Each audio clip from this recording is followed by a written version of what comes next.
Welcome to Speak for Yourself. I'm Jason Whitlock. Coming up, I'll tell you what Aaron Donald's record-setting contract will mean for the Rams this season.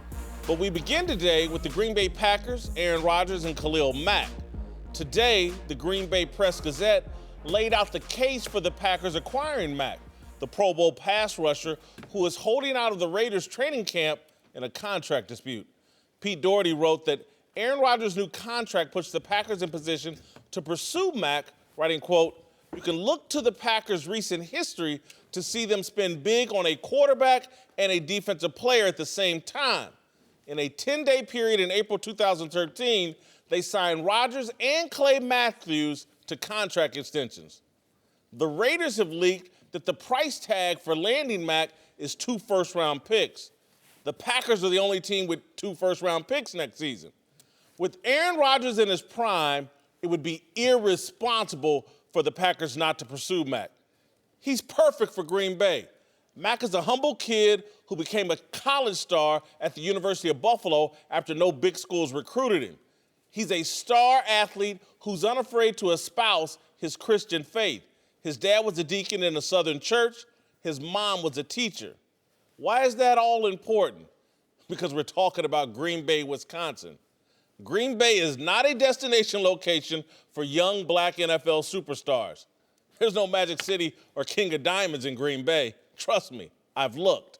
Hip-hop superstars don't schedule tour stops in Green Bay. I'm not even sure Green Bay sells Hennessy VSOP. But that won't matter much to Mack. He's kind of the modern-day Minister of Defense. You remember Reggie White. He moved to Green Bay and helped Brett Favre win a Super Bowl. You also probably remember Charles Woodson. Late in his career, when he was a settled-down family man, he moved to Green Bay, loved it, and helped Aaron Rodgers win a Super Bowl. Khalil Mack is the perfect complement to Aaron Rodgers. With Mack, Green Bay would be a Super Bowl-caliber team. The Packers would be stupid not to go after Khalil Mack. All right, joining me now, former NFL head coach Rob Ryan, former NFL player and NFL scout Bucky Brooks, and former Pro Bowl wide receiver T.J. Houshmandzadeh. All right, guys, tell me, I think it would be criminal if the Packers didn't make a humongous push to get Khalil Mack. He's exactly what Aaron Rodgers and the Packers need. He's a perfect fit in that city. Having spent 3 years playing in Green Bay, everything that you say about the town being a blue-collar town is right on point. I was there when Reggie White came over. I was there and saw the impact that he had. Khalil Mack could have a similar impact. This is a team that on defense has not had a marquee player that can step up and get them to greater heights. Khalil Mack would do that. And for the asking price, 2 first-round picks, the Green Bay Packers are sitting there with 2 first-round picks later in the first round. I think they should make the move, sign Khalil Mack. You now have the nucleus for a long-running Super Bowl title run. I'll tell you what, you made some great points early, and The Hennessy VSOP? Yes, it is. Those are great points. But really, when you bring in a Reggie White and the Charles Woodson, it's history all over again. It's deja vu all over again. And this really would make sense. What a great front four it would have. Clay Matthews and Mack on the sides with Daniels and Mo Wilkerson pushing the pocket. There wouldn't be a better front four in football than that one. And look, Rams may have something to say about that. Well, yeah, but those double edges, they wouldn't have the edges that, they lost Quinn. So, it makes sense here. 2 number ones. Look, it's been done before when that was the cost to do business for Wilbur Marshall when he left the Bears to go to Washington, and it worked out for them as well. So I don't think the asking price is too tall for a guy like this, and it'd be interesting. I think something may happen. I really do. I guess I'm the only one I'm the odd man out here. I'm not giving up 2 first-round picks for Khalil Mack. Not 2 first-round. I'm just not doing it. You give up 2 first-round picks and the type of contract that you have to hand him, I think that's a bit much for a guy that you just don't know. Number one, he's going to switch defenses. He's going to be in a 3-4 type of defense that Green Bay runs. Or matter of fact, no, they switched to a 4-3 with Mike Pettin. But I'm not giving up 2 first-round picks for Khalil Mack. I'm not doing it. Now, if I can give up a first and a second, a first and a third, if they would take that, I'm not giving up my 2 first-round picks because he's a young player, but you mortgage your future, so to speak, by giving up all that to get 1 player. I'm not doing it. 1 player can make the entire difference on a defense like that and on a team like that. Look, we're not talking about a Pro Bowl player. We're talking about a Defensive Player of the Year candidate every time he steps out onto the field in a league where if you can't touch the quarterback, it's damn near impossible to stop an offense. I just think when a guy is that valuable, that good, and he fits your culture and that city, it's hard for Green Bay to get superstar players. If Khalil Mack is dead set on, I'm not coming till I get this contract, Green Bay will be able to give a 1 and a 2 and get him. If he starts to sit out games, the Raiders going to have to do something. You're not just going to have your best defensive player parked on the sideline and you're losing games to start the season. I just don't see it happen. I'm not giving up 2 first-round picks. How much is that first-round pick? I mean, you would assume Green Bay is going to have a good year. That's going to be a late first-rounder.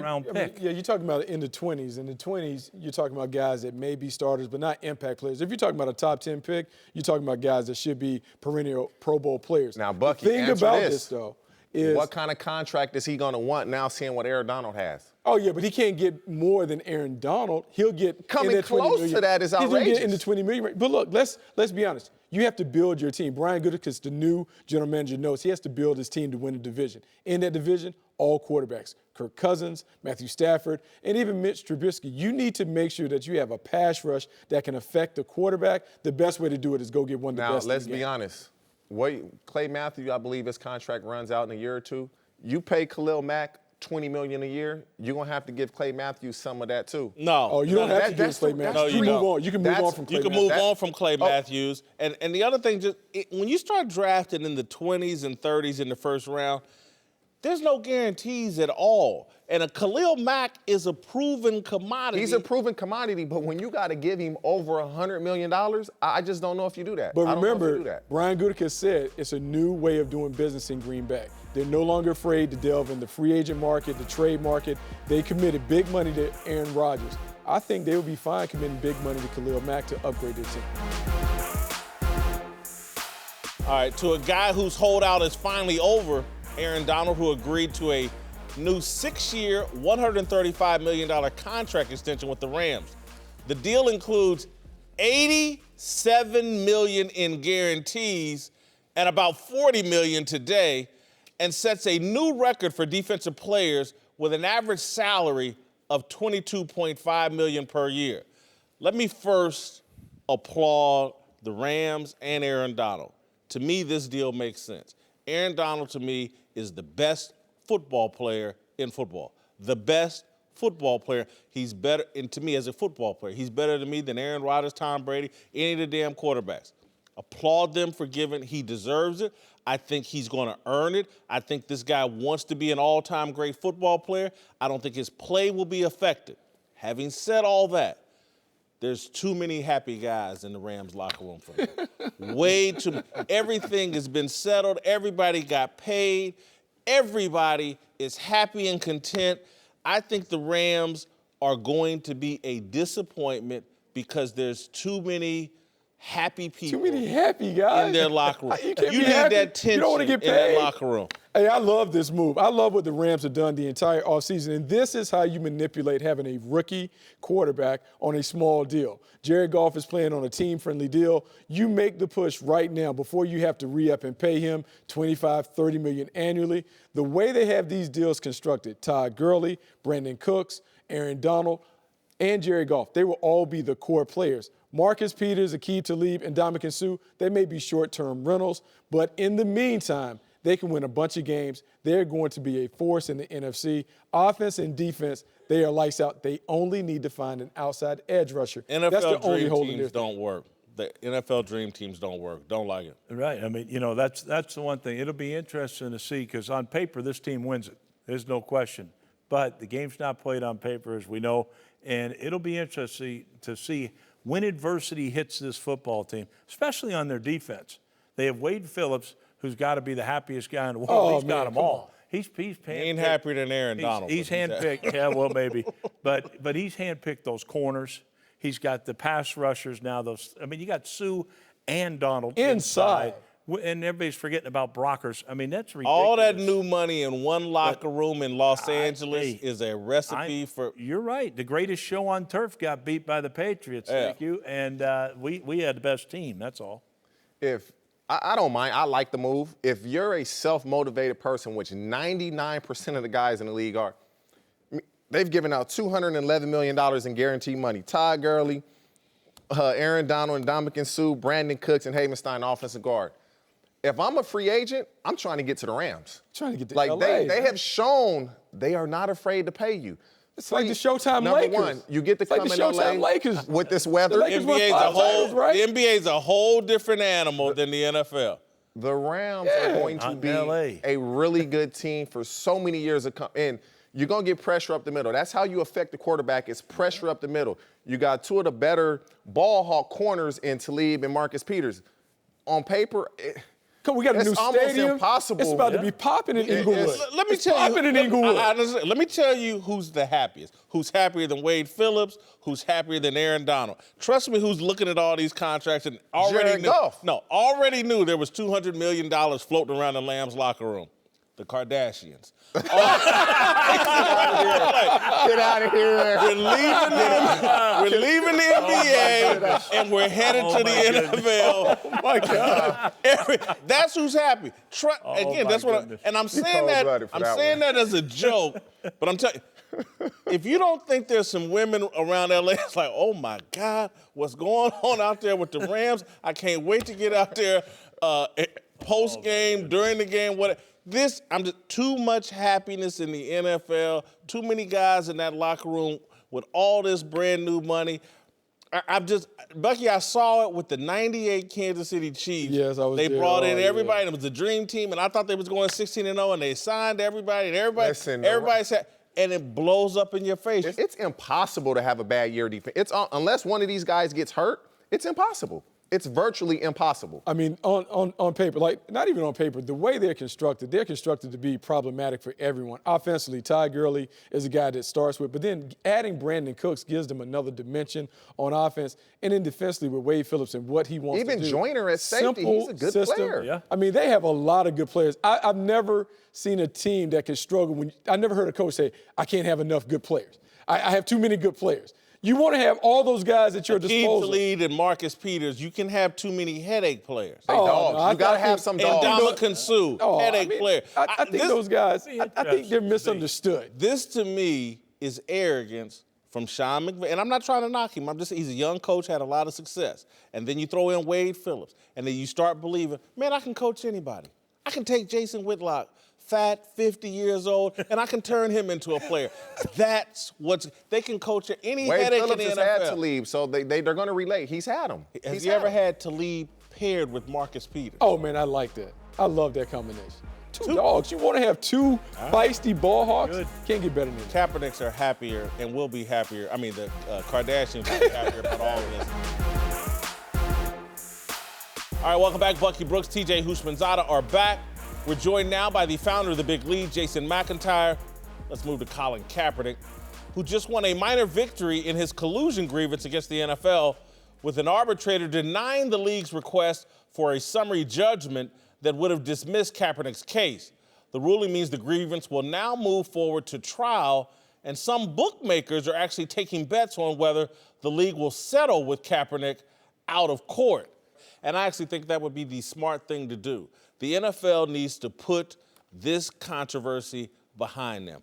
I believe that Colin Kaepernick, it's always been about money with him. This entire ordeal the last 2 or 3 years, it's always been about a check at the end of the day. I say cut him that check, move on from the Kaepernick controversy. I think for a moment it'll be celebrated all over Twitter. Oh my God, Kaepernick won. But I think in the real world, no one will care, and they'll just be glad they don't have to talk about Kaepernick anymore. I think cutting the guy a check and moving on from him is a possible way to move beyond the national anthem controversy. I think it would be smart for the league to do that. I think it would be smart to have the settlement and allow it to go away.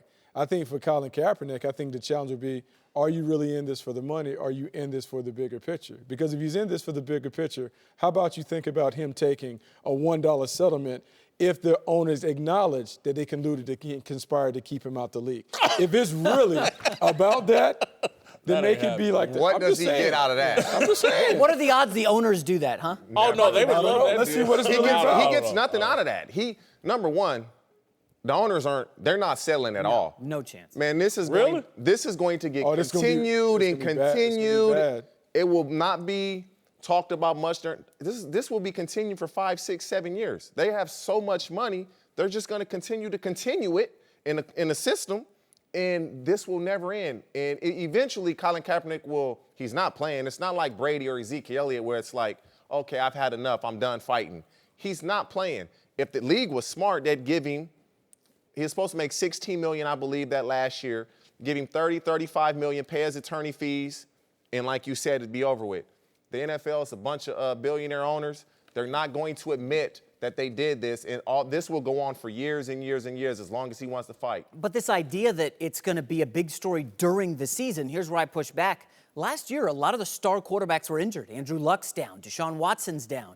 Aaron Rodgers goes out. And you had all these bad backup quarterbacks. So you had the guys on social media watching the game saying, man, Kaepernick's better than Tom Savage. Kaepernick's better than this bum. You know, there are a lot of bad quarterbacks. All the healthy quarterbacks are going to be starting this year. There's a big group of quality quarterbacks in this league right now that I don't think people are going to be watching the games and jump on social media and say, man, Kaepernick should be out here. He's better than Jimmy G. No, that's Are not you the kidding case. me? Who are the bad quarterbacks in the league It's right not now? about the bad quarterbacks. It's about none of this narrative has ever been about the truth. And so, again, people have known for a long time why Kaepernick's not in the league. He has the talent to play. But he's been a distraction, and he's caused a controversy that has hurt the league, and therefore he's not worth it. Everybody that was doing those tweets and making that argument, they knew that was bogus and BS. They knew why the guy's out of the league. See, the longer Kaepernick's out the league, the longer he's out the league, the less that will happen. Oh, Kaepernick. It won't happen this year because he's been out of the league so long now. This will be his third year out. Nobody's going to say, oh, Colin Kaepernick should be playing. He's been out 2 years now. They know it's not going to happen now. There are some current players that will continue to say, hey, we're not settling this national anthem controversy until Colin has a job. Colin has done a remarkable job of making himself a huge martyr. Yesterday, I did a podcast interview with one of these young woke media personalities, and he's just irate with me about my position on Colin Kaepernick. Colin Kaepernick to him is the equivalent of Martin Luther King to this guy. And anybody that offers any criticism of Colin Kaepernick, this guy thinks it's a betrayal of the country, my race, the whole 9 yards. And so there are some guys in the NFL that feel that same way and want to be the guys. I think by not cutting him a check and moving him, give him his money, I think you're empowering some current NFL players to still talk about, we're not giving up on the national anthem thing until Colin Kaepernick gets some justice. And for that is why I think the league needs to settle. If they want everything to disappear, cut them a check. Wait, Bucky, you just said disappear. You think everything goes away if they cut him a check? Oh, I think so. I think it begins to go into the back pages because if you get him out of the limelight, I think the conversation now goes away from the national anthem and all the other stuff. Because if they settle, then they admit to colluding, then the players can. But also, They can settle without admitting guilt. They can settle without admitting guilt. But they cut a check. I think the assumption would be, okay, the league admitted that. Right. But you said out of the limelight, and he's not going anywhere. These guys are still on social media. He's still they going have to their be in platforms. social. They but can I don't go on think he would be radio as tied shows as and TV shows and push their agenda. But Jason, I think the point is, look, let's say they cut him a check for $25 million. And there's going to be a non-disclosure agreement. There's never going to be an admittance that we colluded. That what there's going to be is like, this was a business deal. We want Colin Kaepernick and the national anthem controversy to go away. Colin, here's what it's worth to us. We'll give you $25, $30 million. Man, they got to at least give him $32, $1 million per owner, pay my attorney fees. Whatever, $30 million, whatever. Then I think any players, a Malcolm Jenkins, Michael, whoever's been like, oh, it's unfair what's happened to Kaepernick. They'll be like, no, man. He just got $30 million for sitting on his rear end. He probably wasn't going to earn that much more because he was going to be a backup in the NFL moving forward. I think it takes a lot of the air out of the balloon that somehow Colin Kaepernick Or does has it been empower other players to say, wow, That's a possibility. Kaepernick got $30 million for sitting on his butt? That's a possibility. When's But Eric Reed going to bring his lawsuit and say, hey, I'm in my prime? But I think Eric Reed has had offers to play. He's It's had just not offers enough to money. play. He's been flown in for workouts and the like, and it didn't work out. I think for Cap, if the league is serious about going into the 2018 season without this being an issue, cut the check, settle it, and move on. Because then I think you do take the air out of the players who were protesting or doing anything. Like, at some point, everything goes to the back pages, and it then becomes a refocus on football. I'm not so sure they care that much to where it's an issue. They want the issue to go away. We can continue this for 5 or 6 years if we want through the court system and drag it on as long as we like. All right, welcome back. Rob Ryan, TJ Houshmandzadeh, and Bucky Brooks are back. Let's move to Jacksonville, where Jalen Ramsey is still talking trash just a few weeks after calling out pretty much every quarterback in the league. Ramsey now says that tight end Rob Gronkowski isn't all that good and that he'd never play for the Cowboys because Jerry Jones picked Ezekiel Elliott ahead of him. The rant prompted a strong reaction from Hall of Famer Tony Dungy, who tweeted, "I hope one of Jalen Ramsey's coaches or teammates tells him that he is a player and not a broadcaster at this point in his career. He's a great player. He needs to concentrate on his job and leave the analysis of other players to the media." I agree with this. I think Jalen Ramsey is just trying way too hard. Look at this list that we have here of all the people Jalen Ramsey has attacked this offseason. It damn near everybody in the league. And it's just, I don't think it's authentic. I think it's inauthentic. He's clearly decided, I want to make my brand bigger off the field, and I'm going to do it through attack by attacking every player in the league. This is, he played at Florida State. It's like Deion Sanders got all the attention with his play and by promoting Deion Sanders. Jalen Ramsey's got great play. Why not promote Jalen Ramsey? Why does it have to be an attack? Why do you got to step on everyone's back to lift yourself up? Now, we've seen this playbook. Richard Sherman, Josh Norman. They became big-ticket box office stars because they talked a lot and they backed it up. Jalen Ramsey is an all-pro player. Jalen Ramsey can lock down and do things on the field that you love to see at the cornerback position. He is talking more because at cornerback, it is hard to get recognition when all the pass catchers are getting recognition because of their flashy ways. You have to find a way to draw attention to yourself to get the endorsements and some of the other stuff.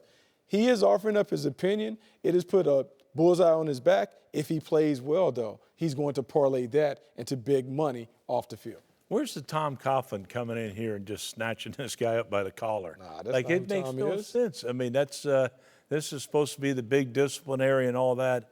I never heard a guy talk like this. I mean, this is unbelievable with a Coughlin group. I know OBJ, talks and, stuff, but he was doing it on the field. This is off the field, which is crazy. This guy's a super talented kid, but it makes no sense. I don't think he's seen half of these people on the list, when he's evaluating them. Like, this guy's a sorry quarterback. This guy can't play dead. I love the clip where he's in cover 5. Well, I could trail in cover 5 too. Yeah, go out there and cover that big sucker yourself and see what happens. So when he says cover 5, that's 2-man. He got Right. safety help over the top. I can cover that. For me, I like it because I like to talk. Now, I get where Tony Dungy is coming from because he's from the old school. Just kind of let your play. I'm not going to say he's doing it for attention because I don't know him. He's speaking if that's how he feels, then I'm okay. If this is how you truly feel, and Danny Amendola sucks, and Rob Gronkowski is good, but he's not as good as everybody, I'm okay with it. As long as when you go against those guys, you dominate them, I have no problem with it at all. Here's what I liked about when Richard Sherman was at the peak of his powers and when he talked. A lot of it had to do with what he had just did on the field. His biggest moment was causing that interception that sent them to the Super Bowl. And literally, his thoughts after that game mirrored mine. I was like, because at that time, believe it or not. Against Crabtrees. Yeah. At that time, I was a huge Colin Kaepernick fan, believe it or not. I thought he was going to be the next John Elway. And my immediate thought was like, why in the hell did you just throw at Richard Sherman in that situation? Right. And so when Richard Sherman got to his post-game interview, that's what he was thinking. Like, you coming at me with the game? You tried me? And so it just seemed more authentic coming from Richard Sherman This seems calculated. See, I just like the fact that we ask a question, we get an honest. I thought you would appreciate that. I don't think it's honest. I don't think it's honest either. I actually think it's honest. There have been times where we've sat in the locker room, TJ, and we've heard people praise players as pro players like, that guy's not that good. In a He's locker not room, that goes on a lot. So I Buddy is a bum, and he's just appreciate him revealing what he really thinks. Now, he obviously has to back that up. But look, we want honesty. We want our athletes to talk and have their opinions. Well, let him have his opinion. Now he has to own it when he plays. Richard Sherman was on a national stage and they won the game. Yeah. If he gets in this situation and dominates somebody and I'm sure in the locker room afterwards or on the field, you will get these same quotes. Me personally, I love it. I like that because he's showing he has ultimate confidence in himself, and that's how it should be. I love talking, and I like players that talk and all that stuff, but they did give up 500 yards to the Steelers, lucky to win that game,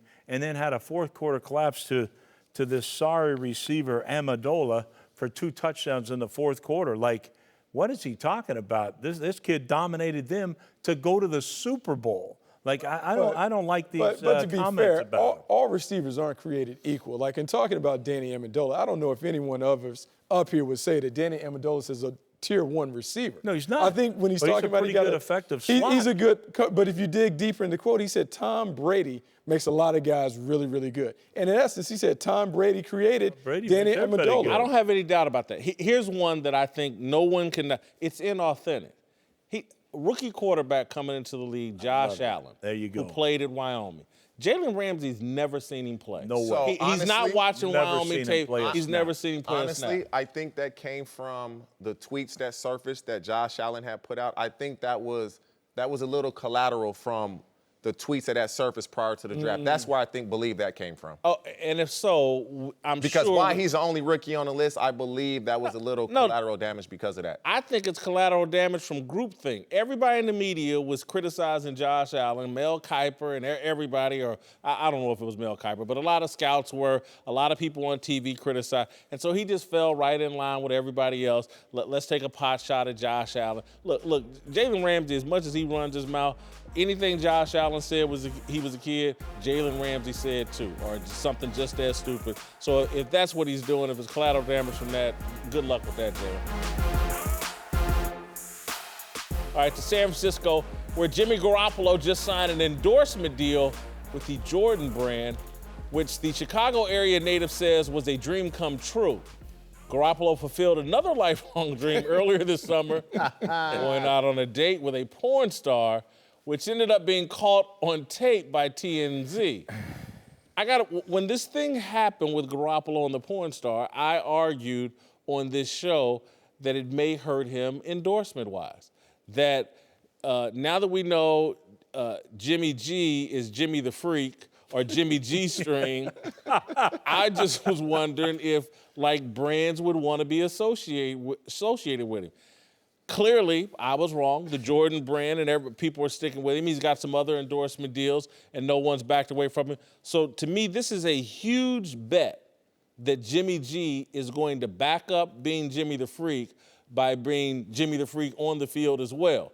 And so the brands are betting that Jimmy G is going to back this up by his talent and play is going to trump the fact that he's got a freaky side that we know about. Yeah, I think that's what it's absolutely going to do. I think the big thing for Jimmy Garoppolo is the magic that he displayed at the end of the season.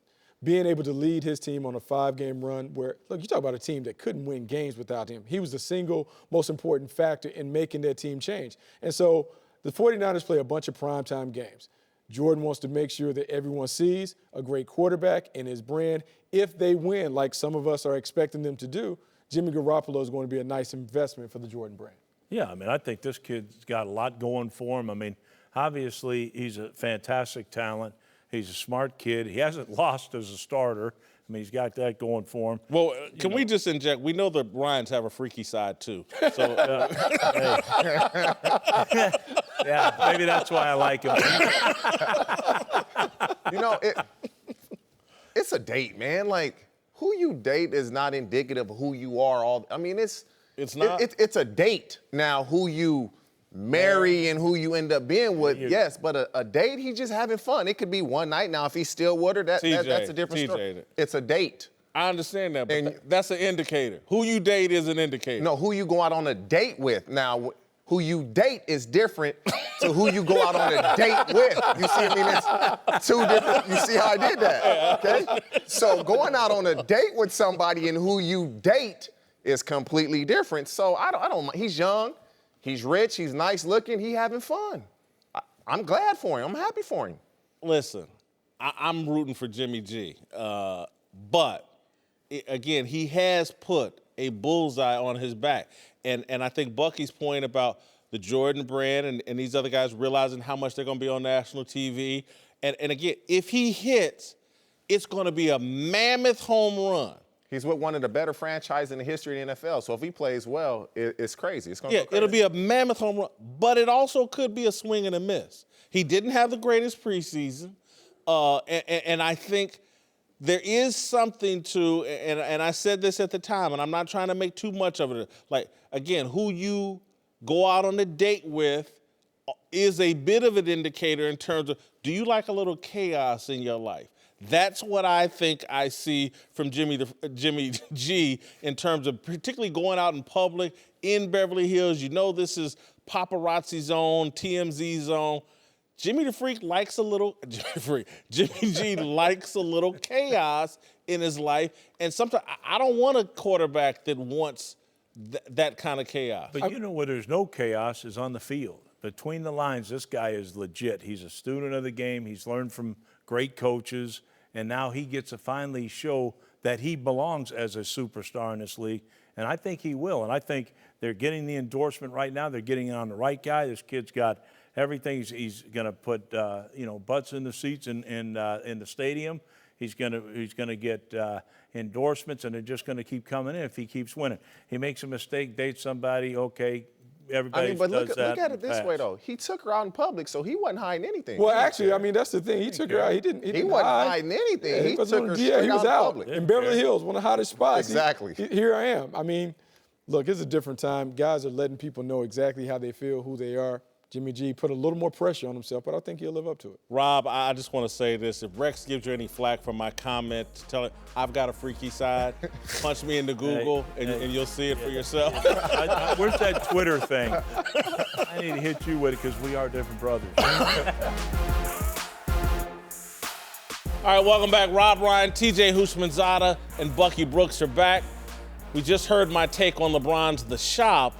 And while my new co-host, Marcellus Wiley, isn't even here yet, he's already coming after me about it, tweeting, quote, Jason Whitlock should know actions speak louder than words. Enjoy these uncontested shock jock rants before I start because they won't fly on my watch. Look, Marcellus, if you're watching, I get challenged every day on this show. It is my superior intellect, wit, and everything that is the reason why there's really no pushback to anything I say, because everybody pretty much agrees I'm right. And so, Marcellus, it's great to hear you talking over Twitter. But I got a big can of Twitter off, a much bigger can, because you're a bigger guy, for you. And the first thing we're going to do when Marcellus gets here is spray him down with Twitter off, because he can't match me intellectually. I mean, you're talking about an Ivy grad. I went to Columbia. An Ivy grad. I went to Ball State University with real people and was a scholar, was basically a Rhodes Scholar. I would have been a Rhodes Scholar at Ball State if not for, some discrimination. What was your GPA? Wait a second. You recall or no? I can't remember. Can I go back? I mean, that is just ridiculous. How about you speaking about freaks now? Yeah. I've been happily married forever with my beautiful wife. I wasn't talking about you, Rob. But Whitlock, out of nowhere, look at these pictures. Oh, my goodness. Now, that's a freak. Now, I don't care what his grade point is. That's Photoshop. That's Photoshop. That is a freak. That's something. And I'll tell you what, Wiley is going to put a knot on your head a Boy Scout couldn't untie. He He is going to hit you with so many combinations you think you're a safe. Need some Twitter off on that. Honest to goodness, Marcellus will get treated the same as the rest of you all. Oh, great. The same way I put y'all in So y'all he gonna place. win a lot of battles. He gonna win a lot of battles. Poor guy. The same way I put y'all in y'all's place, and y'all sit. See, everybody talks big on the show. As soon as the show's over, these guys all come by my dressing room. Man, you were brilliant. I learned so much. I get your autograph. I learned so much from you. I can't wait to give Marcellus some of the same teaching. All right, let's move to college football, where Jim Harbaugh and number 14 Michigan kick off their season Saturday at number 12 Notre Dame. After a disappointing season last year, Jim Harbaugh's had a much quieter summer than usual, and now the Detroit Free Press says it's time for the coach to justify all the hype. I'm glad that the Detroit Free Press and the rest of the media are finally catching up with me and where I've been with Jim Harbaugh the entire time. I've been very clear on this. People try to take me out of context. I think Jim Harbaugh is a potentially great college coach and a potentially great coach at Michigan. He just hasn't proven it yet. And so me, as a Michigan fan, and I know people get tired of hearing me say that because I'm a Michigan fan, it goes back further than just Brady Hoke, who was a Ball State grad who happened to be the head coach. My college coach was a longtime Michigan assistant. Our entire program based off of Michigan's program and what Bo Schembechler did. I like Michigan, worked in Ann Arbor, covered the teams. Jim Harbaugh better win this game this Saturday. I am tired of him getting up against these big-time rivals. And again, he hasn't coached against Notre Dame. This will be the first time, his first opportunity. But I'm tired I see it against Ohio State. I see it against Michigan State. He figures out a way to lose these games. He'll have the best quarterback, perhaps in college football this year. He'll definitely have the best quarterback on Saturday. He better beat Notre Dame this weekend, or this season has gotten off to a horrible start. Well, I mean, I can't dispute that. No excuses for Jim Harbaugh anymore. He has a quarterback in Shea Patterson. He has a talented defense. Don Brown has those guys playing on defense. Offensively, they got skilled guys out the wazoo. He's 4-7 in big games against the notable franchises: Ohio State, Michigan State, Wisconsin, Penn State. That's not good enough. Notre Dame is a big game. Rivalry rekindling since 2014. It is time for him to get it done. He has to win this game to kind of squash some of the talk, namely led by you. I think he actually will. He's finally got a quarterback. I mean, I saw this kid play in high school in Louisiana. He's the real deal. Big kid. He's going to be perfect for this offense. And look, Harbaugh, he's going to get these guys motivated to play. He's finally got enough talent to do something on offense. Like you said, that Don Brown's done an amazing job on defense. I think this is the year for this team to take off and really challenge for a national championship. All in agreement. I'm a fan of both Harbaughs. I just believe they do a great job coaching. You go through Harbaugh's career. At University of San Diego in 2.5 seasons, he started 2-4, and he finished 27-2. He went to Stanford, turned that team around, that program around. He went to the 49ers, 2 NFC championship games in the Super Bowl. It takes time, and you can't win without players in college football. You have to get good players, and it takes time. He has players, but you don't have a quarterback that can win the big games. Every game he's gone against a really good team, he's had the weaker quarterback. Every game. Every game he's played against Ohio State, Penn State, Wisconsin, he's had the weaker quarterback. He didn't have the better quarterback. He has a really good defense. He has a really good core group of guys coming back. I really expect Michigan to win this game tomorrow. I think there's something about Harbaugh and some coaches that, again, he may have peaked. And if I don't see the results this year, that's where I'm going to go. It's not going to be that he wasn't a great coach. It's just that he may have peaked. Harbaugh has a weird tick to his personality. He's a bit of an odd duck, far more so than I think than John Harbaugh. And so when I watch him and his interactions with the media, when I saw all that blustery, egomaniacal, hey, look at me stuff he was doing the first 2 or 3 years at Michigan, I was like, what is this? It didn't make sense to me. And I'm glad he toned it down and we've seen less of it. But he came into college football, back into college football. He's going to reinvent. He dominates the summer. He's this, he's that. He's changed. And none of it worked out. So I'm at a point where this year is a make or break. This game to me is the beginning of that make or break. Because if I don't get the results this year, I'm like, this dude Pete. You know what's crazy is Notre Dame has high expectations too. And Sure. the same thing with Harbaugh. Their coach is on a hot seat as well. Like it's going to be Brian Kelly needs to win this game. He needs to win. Not like Harbaugh. He needs to. They haven't Brian won. Kelly's been in the playoffs. This is a huge game for Michigan. For Michigan both teams, is it's desperate. And They haven't Shea won a Big Patterson is Ten a good title. quarterback, but he's not the greatest quarterback in the world. no, It wasn't no. like Ole Miss was one of the better teams in the country with him at quarterback. Shea Patterson could be the number 1 overall pick. Oh, he's No, talented. no. Oh, yeah. Then why wasn't he winning games at Ole Miss? He's at Ole Miss and he's in the SEC and Nick Saban and the SEC ain't no joke. And he was young. Shea Patterson's a very talented Best kid. quarterback that he has had since Andrew Luck. This will give him an Well, opportunity. that's not saying much. Well, it is saying something. That's what he has. That's what he's dealing with at Michigan. It gives him an opportunity. Andrew Luck, who has he had at quarterback? I don't know. A bunch of guys Exactly. that weren't as good. Wilson Spate, who's now starting at UCLA for Chip Kelly, and if Wilson Spate performs That at means UCLA, UCLA gonna get parked a lot this year. Wilton Spate, I'm sorry.